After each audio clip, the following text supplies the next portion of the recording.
ما ينفعش الصيام يعدي من غير ما اعمل لكم الوصفه دي، الوصفه المحببه الى قلبي. فعلا وصفه حلوه قوي قوي قوي.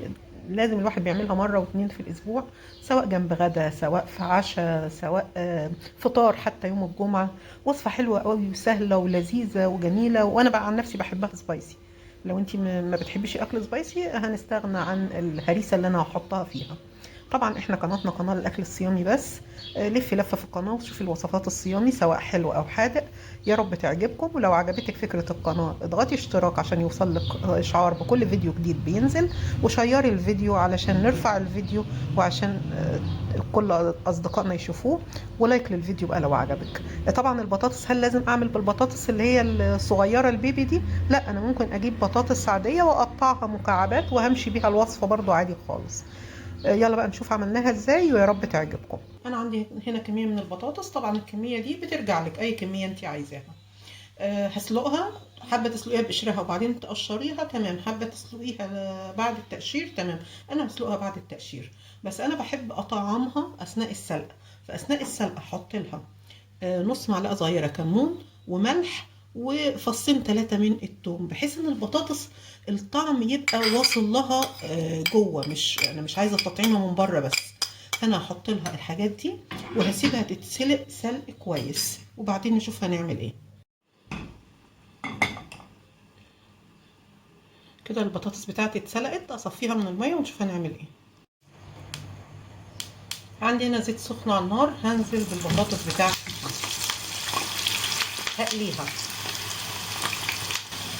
نزلت بالبطاطس بتاعتي كلها في الزيت، هقليها كده ايه، تاخد كده طبقه مقرمشه من بره، بس مش عايزه اكتر من كده.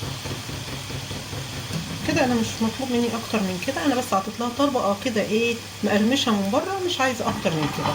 هطلع بقى البطاطس بتاعتي. عندي هنا طاسه على النار فيها 3 معالق من الزيت، احط لها معلقه كبيره من الثوم المفروم، وابتدي ايه اديها تشويحه كده بسيطه. انا مش عايزه الثوم ياخد لون، انا عايزاه بس يدبل زي ما احنا شايفين، وريحته ايه ابتدت تطلع. مش عايزاه يحمر ولا حتى يصفر، هو بس كده. هنزل عليه بحوالي 3 معالق من الخل.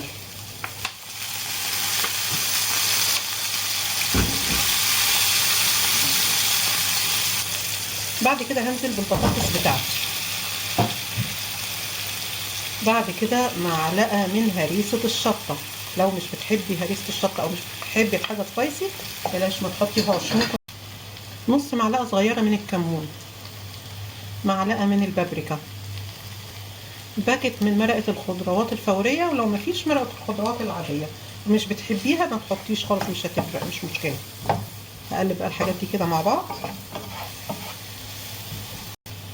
هحط كمان معلقه من الصلصه تديني لون حلو.